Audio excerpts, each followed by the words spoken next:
The popular saying, an idle hand is a devil's workshop, is sure indeed, as there is no denying the fact that people, young or old, who are without any legal means of engagement or just sitting idly are more likely to take to drugs, fraudulent activities, crime, and other vices. They say nature abhors a vacuum, so something must occupy an empty space. This is a situation most students who attend public universities in Nigeria find themselves in. Staying home for a whole 6 months, what do you expect? Of course, they must engage themselves in one thing or another, positive or negative. Just recently, the Nigerian police force and the FCT arrested a syndicate of ATM fraudsters.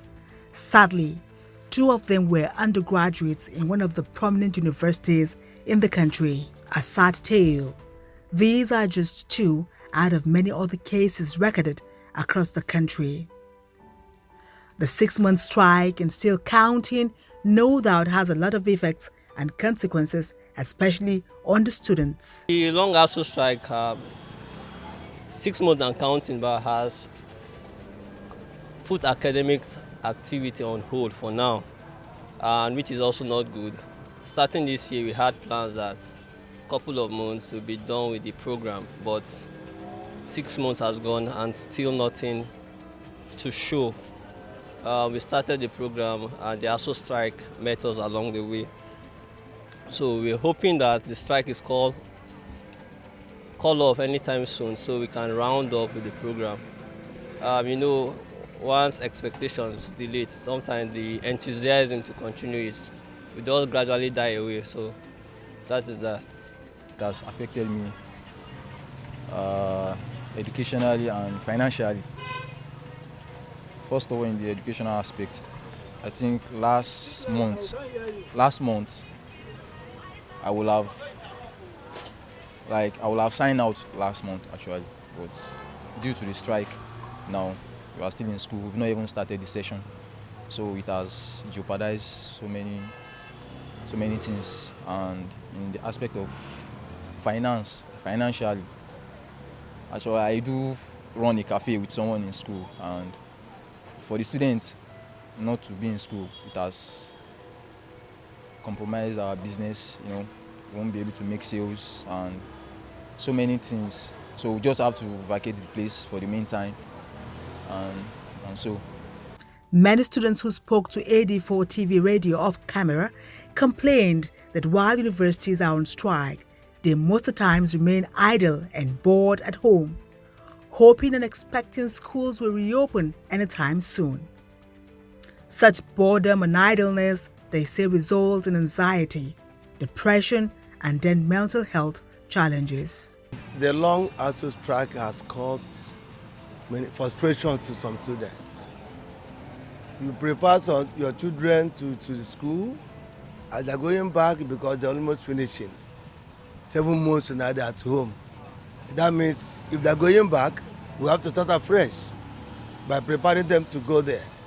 In fact, the government should look into this issue and settle with the ASUU, because if you go to the street, you see the students walking up and down. Some of them has even entered into a wrong hand, killing, stealing here and there because of the ASUU strike. So the government should look into it and consider their request, because they want it. To be a lecturer is not easy, but other people, when they go for their strike, like doctors, when they go for strike, everybody will be running up and down, they'll settle. But the lecturers that taught the doctors, they are now on strike, and the government don't want to come to their aid. Why? The experiences recounted by some of these respondents is cause for alarm, considering we live in a time when the issues of mental health and depression are becoming more rampant. Dr. Sylvester Onoja, an educationist, a classroom teacher, and an administrator who has been in the sector for over 52 years, understands this better. ASUU strike has lasted this long simply because people are not interested in the development of education.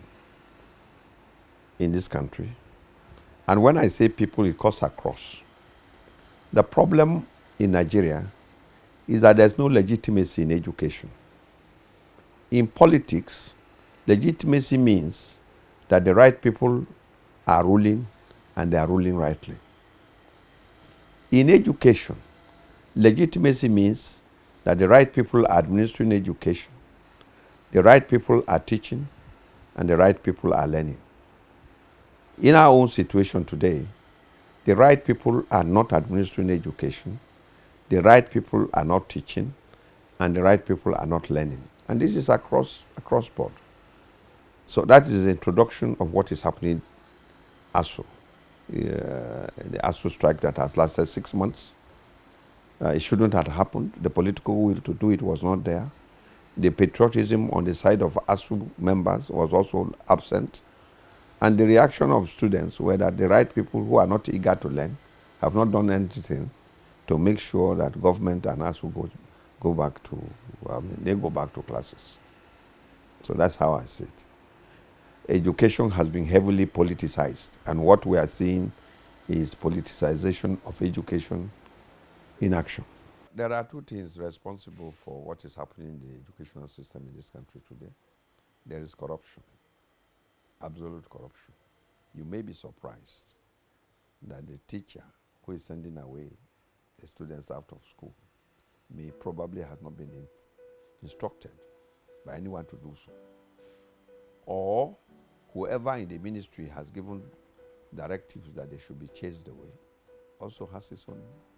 This government has a responsibility. We live in a country where education is supposed to be free at the primary school level, a basic education level, up to GS3. Free. That's what we hear.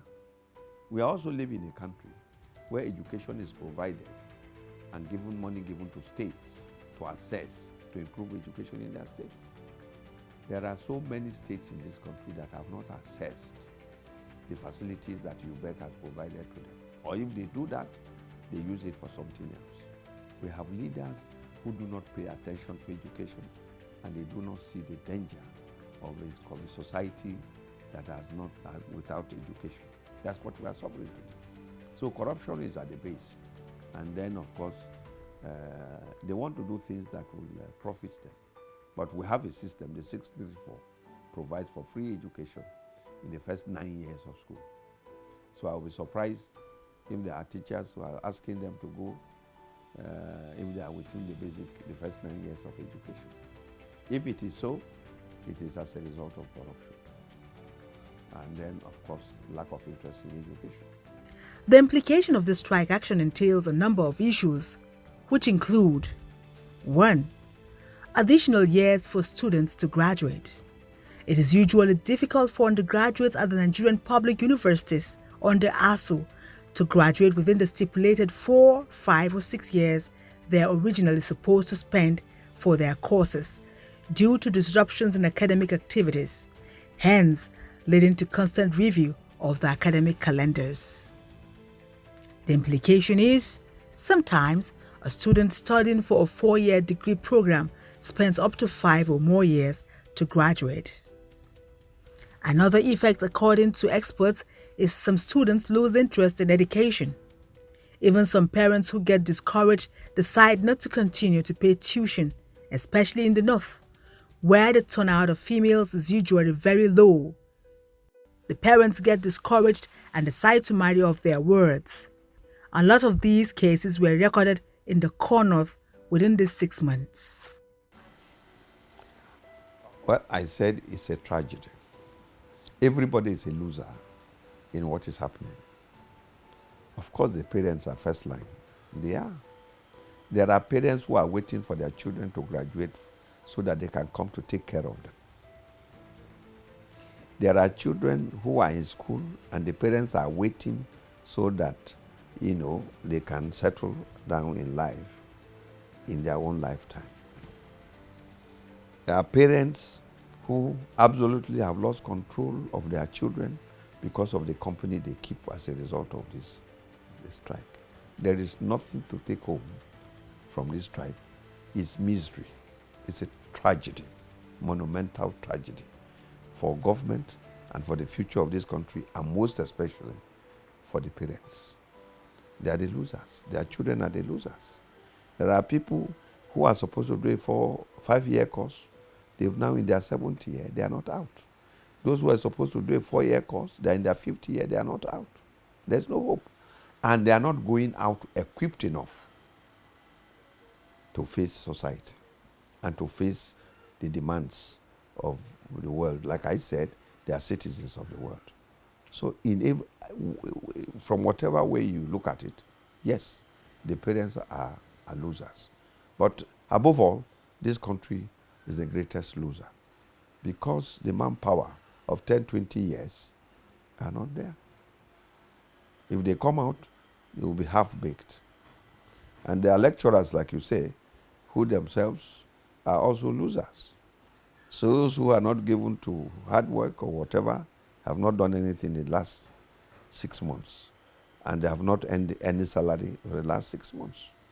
So we need to look back and see that and take stock of what has happened and draw some lessons. And the lessons that Nigerians should take the welfare of their children and, of course, collectively the welfare of this country in our own hands, and elect leaders who will be responsive and responsible for good government, good governance, and, of course, for the welfare of our children. It's a tragedy. There's no good side to this strike. No good side to it. The education standard in Nigeria is in good health. It's one of the best in the world, no doubt about it. What is bad about the Nigerian education is the standard of performance. Those who are supposed to implement the curriculum and the standard of education are not themselves equipped. There are lecturers today who are also products of examination malpractice. And today, malpractice used to be at the level of secondary school. There's also malpractice at the university level. So there are people who ordinarily 10, 20 years ago would have graduated 3rd class. They are now 1st class materials. Other factors have come into influence the class you come out in the university rather than knowledge. I told you earlier that our educational system, when in the states where they say they practice free education, like the basic education that we have, is that our schools are free of education. You know, those who teach, those who do not know are teaching those who ought to know. That's the situation in which we are in. Those who are teaching, those who have proved themselves incapable of learning, have also become teachers. So it's a tragedy that those who do not know are teaching those who ought to know. We must take teacher training seriously. The teacher training institutions in this country are neglected. They are not funded. The best people are not in position. The most acceptable people are the ones who are there. Those who do not know are being rewarded, and those who know are being punished. We lived in a society where those who think now has become a target of all sorts. Thinking has become a very dangerous occupation. So we need to redeem and take back our educational standard and take back patriotism, take back education from the hands of those who do not know. And today, our various ministries of education are headed by people who do not know. You have to split the Ministry of Education in two. The Ministry of Higher Education and the Ministry of Basic Education, that at least should be headed by a professional teacher. And the Ministry of Higher Education by any academic, a professor or whatever, that can take care of tertiary education. There is also the issue of double payment of rent, or call it waste of accommodation fees. This is another serious effect of the strike that many students suffer. Those who stay off campus end up duplicating payment of their rent, since they are compelled to vacate their rented apartments during the shutdown. And of course, the rents keep reading and counting. Hence, the landlords are not to blame, as the strike is not their business. Furthermore, there is the issue of rushing of an academic calendar at the end of every strike action. The management of various universities rush students to quickly cover up the missed academic curriculum. Hence, in their quest to catch up, increase workload for students, which is not healthy for learning, especially at the tertiary level. Students' chances of learning well and assimilating without stress is lost, as the issue of having to quickly prepare for continuous assessment tests, examinations, and etc. becomes central. So many parents who have paid for rent, school fees for their what, honestly, they are in pains today. Imagine myself with a matric number of 2018 for MSc since 2018. This is 2022. This is 4 years down the line, and I'm unable to finish my MSc. At exactly when I was supposed to defend my thesis in February, that was when the last strike was declared. And I have paid for that defense. And I don't know if I resume whether that money will still count. So you can see the impact to my post. Then if you look at the student going for a 4-year degree course is spending between 6 to 7 years in a university. You know, that can affect that student mentally, if not psychologically. So we have to look at that.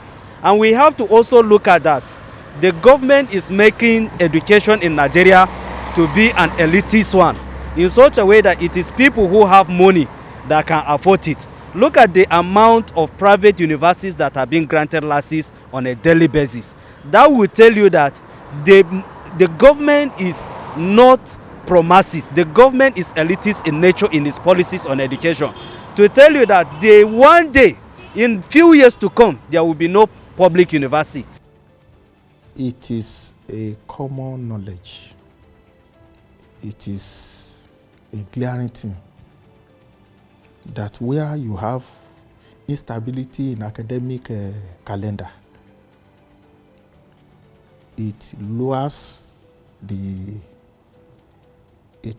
standard of education. It lowers the standard of education. On the psyche of students, on the psyche of parents. I'm a parent. Most university lecturers are parents. And I don't think if we have any university lecturer that can sponsor children abroad, the percentage will be insignificant. It will be infinitesimal. We have our children here. We are paying the price together. We know how it pinches. When you have supposed to have a student, a medical student, who ordinarily is going to spend 6 years and has spent 5 years now, is still in part 300 level. As a parent, you are not happy. Even that child, his morale is dampened. Psychologically, emotionally, the student is affected. And the society is suffering. The society, you deny the society the services of those children, or the students. Somebody, a medical doctor who should have graduated 2-3 years back, has not graduated up to now. You lose the services of that student. We lose and the manpower cost. Delayed admissions for intending or fresh students, hence the ones who are expected to graduate in order to create space for new intakes, are still on ground. The fate of the incoming students or freshers becomes uncertain. The issue of age limits embargo also comes to play when students are delayed to act extra years in school. For instance, Nigeria has an embargo on certain jobs and even its National Youth Service Corps, where students are 30 and above are not permitted to attend. Some jobs specifically place restrictions on a certain age that can apply. The delay in school affects those who fall in this category. We are already preparing the next set of people who create insecurity in this country. We have a large number of people out of school. Nigeria is the first country in the world, is number one country with out of school children. It depends on when you look at it. There is a political statistics, there is the real statistics, and of course there's the other statistics that even those who are in school, they are not learning. So we neglected yesterday providing education to everyone, and here we are reaping the lack of action and all that, interest in education. So the only effective way of curbing insecurity in this country is to provide education to our youths. If we do not do that, then there is no hope. If two elephants are fighting, the grass suffers. So we, the parents, are feeling the pinches, feeling the pains. My daughter in particular, fortunate to be a woman, and age is going ahead. Multiple challenges fueling one action due to the inability of the federal government of Nigeria and the Academic Staff Union of Universities to resolve the matter within the shortest time possible.